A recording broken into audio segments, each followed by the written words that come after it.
Hello guys, मैं हूँ अभी वियतनाम के हनोई एयरपोर्ट पे। यहाँ से मेरी फ़्लाइट है दानांग के लिए। कुछ चीज़ें जो मैं आपसे शेयर करना चाहता हूँ, अगर आप पहली बार वियतनाम आ रहे हैं तो 2-3 चीज़ें आपको याद रखनी होंगी हमेशा। जब भी आप वियतनाम में लैंड करें तो सबसे पहले कोई भी एक सिम ख़रीदें जिससे आपका इंटरनेट चलेगा। उसका रीज़न ये है कि जैसे ही मैंने लैंड किया तो टैक्सी वाला मेरे पास आता है कि सर कहाँ जाना है आपको। तो मैंने कहा कि भाई मुझे ओल्ड क्वार्टर जाना है। तो मेरे पास तो इंटरनेट था नहीं, तो उसने जो कि चेक करके बताया मुझे कि एक एप्लीकेशन होती है ग्रैब।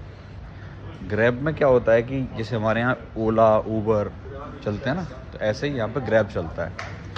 तो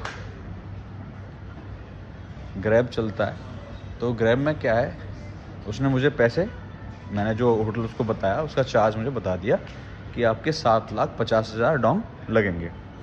बट रियलिटी ये है कि जो चार्ज लगता है वो था 2 लाख या 2.5 लाख मैक्सिमम। बट जो उसने मुझे शो किया वो डुप्लीकेट ग्रैब था, और आपके पास तो इंटरनेट है नहीं जो आप चेक करोगे। तो सबसे पहला काम है आप इंटरनेट ले लो, ठीक है। दूसरा, जो यहाँ पे सबसे बड़ी कन्फ्यूज़न है करेंसी को लेके, करेंसी 2 लाख 2.5 लाख, आप हमेशा कन्फ्यूजन में रहेंगे। तो सबसे पहले आप करेंसी का जो कैलकुलेटर होता है वो अपने गूगल में खोल के रखिए। जो भी आपको चार्ज बताएं वो आप उसको उसमें मल्टीप्लाई कीजिए और एक एक नोट चेक करके दीजिए। तो बहुत सारे यहाँ स्कैम हैं जो आपको बोले जाएंगे, तो ये ध्यान रखने वाली बातें हैं। सबसे पहले आपके पास अगर इंटरनेट होगा ना, तो आप गूगल मैप चेक करके कहीं से कहीं भी जा सकते हैं। तो सबसे पहली जो बात है वो है सिम खरीदने की, ठीक है।